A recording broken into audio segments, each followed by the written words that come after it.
Hey guys, it's Business Gamer back with another video, and I know it's been a long time, It's been 84 years. It's okay, just try.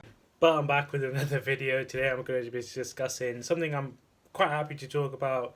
The FIFA 20 beta was released now. I haven't played it myself because I didn't get a code and I'm not like a big YouTuber yet.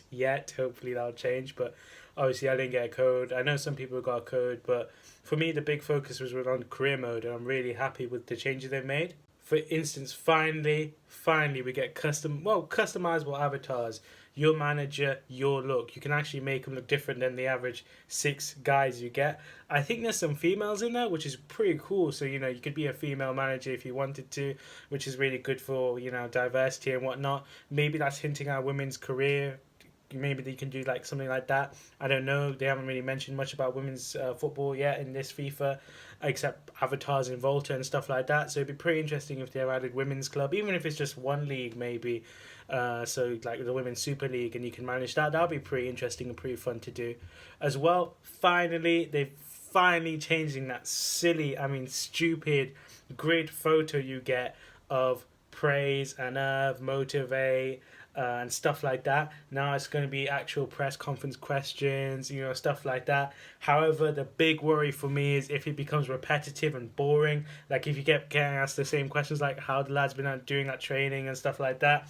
Because realistically, people play career mode for like a year plus in the FIFA servers world, so they play it for more than one season. So I feel like they need to keep that fresh and like original, rather than having the same questions of, like I just said, how the lads been doing, how's new transfers, anyone leaving, and stuff like that. It become boring, repetitive, and blah.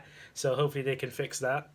Now they finally have changed player chat. Thank God. Player chat used to annoy me when you used to be about to play the Champions League final. You get a message from an unfaced 18-year-old player like, "Hey boss, I was wondering if you could experiment with the squad." Now you can finally say no, get back in the reserves. Thankfully they've changed it, and hopefully it's more in depth. Hopefully it's more cool, bigger answers you can give, more in-depth conversations, and hopefully that affects how they play on the field. For example, if a player's got high morale, because you can be discussing his future with him, giving him faith. If he's a centre-back, he'll be willing to dive in front of the ball more, making more goal line clearances, and whereas if he's a striker, he'll be making better runs, really giving it his all and having more shots on goal. We don't know. I haven't seen it in gameplay yet, but I hope it affects gameplay in some way, because I don't want it to turn into what they did with training. Now, if you've done a career mode training, you can sim it, and you can not even do it, and you can still, get the best out of your players. And it's kind of a weak feature, that. So I'm hoping player chat doesn't turn into that, or any other any other features I've just mentioned. However, it's not all, songs and praises. There are some features that are still missing. Transfer requests. Why would they ever kick that out of the game? I don't know, because for me it's always frustrating when you want to sign a goalkeeper, defender, midfielder, and attacker, and I get it, they want to make it more like real life. But if you are doing someone like a management like with City or Bayern Munich or some of the big teams, you can generally ask for more money and just change your goals. I don't know why they think, oh no, the sheikhs of City will be like, there's your money, Pep, you don't need any more. No, of course, Pep's always probably asking for money in real life, and it should be the same in the game.